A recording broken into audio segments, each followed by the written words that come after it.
most of what they find, probably 90% or thereabouts, is going to be under 2 grams anyway. That's cuttable. Yeah. So the majority of it's being shipped off to either Jaipur or Bangkok or some other cuttings that are being worked on. So the key amount that you and I are talking about here, the stuff that's over 2 grams that's desirable, if it has to be cut in the country, that's going to keep those 700 kids employable. And the 3 schools are producing somewhere between 25 to maybe 55 students per year moving into the gem cutting trade.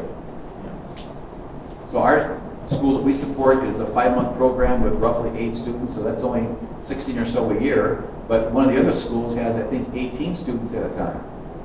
As they continue to grow the number of schools, though, because what you just said, to get 25,000 people, for example, you know, in the country in some given period of time, obviously they need more training. Yeah. One would think, yes. Go ahead. Do you guys see in Tanzania any rough coming in from the Congo? Or is that primarily going to Kenya, or do you guys get a share of that? So, Arusha has been a gem hub for Samurai would be come to Tanzania to get sold. We have pieces from Congo that we do see.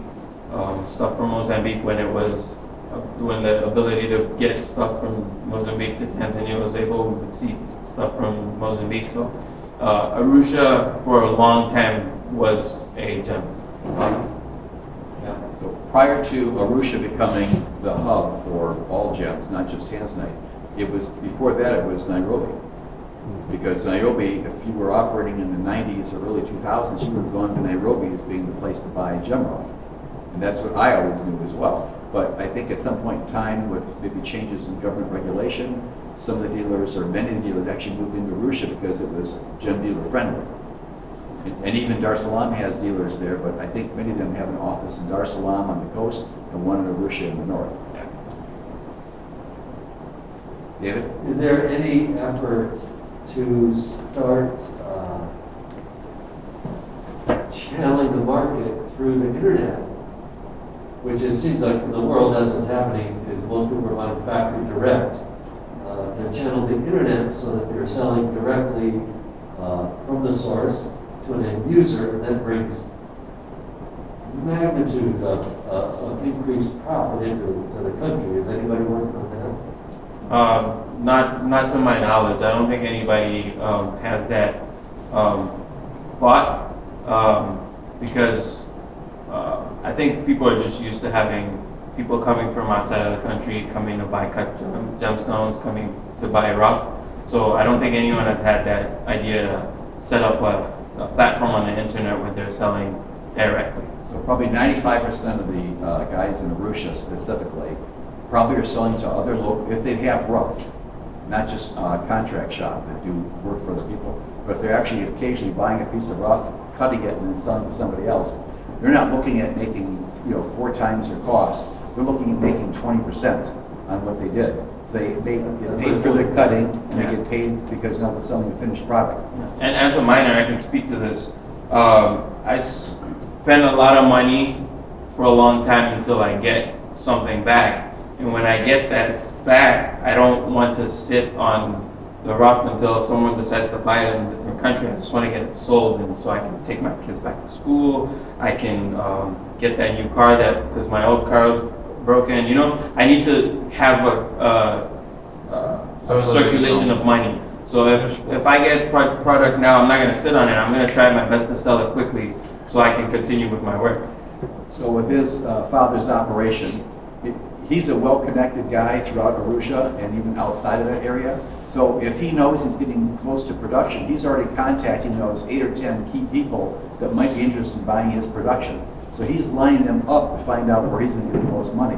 It isn't like you're going to come up with a batch of production, all of a sudden walk around Arusha with it in a bag and say, I've got some goods. So he's going to have all that lined up ahead of time because he's been around for a long time doing this.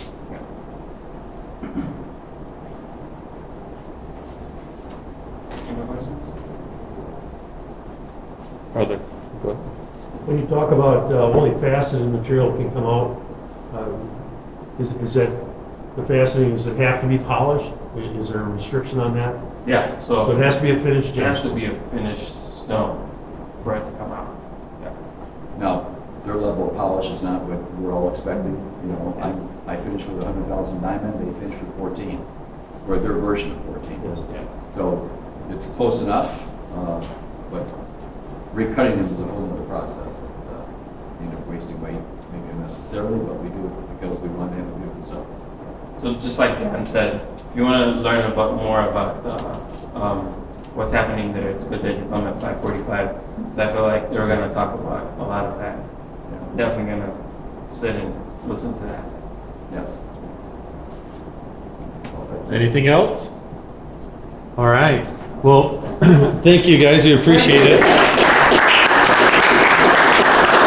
And I must say it was exciting to see just the smiles on their faces. Thank you for including that.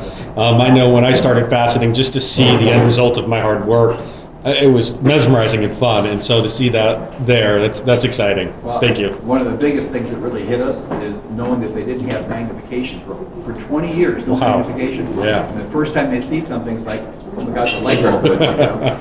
That's fun. Anybody not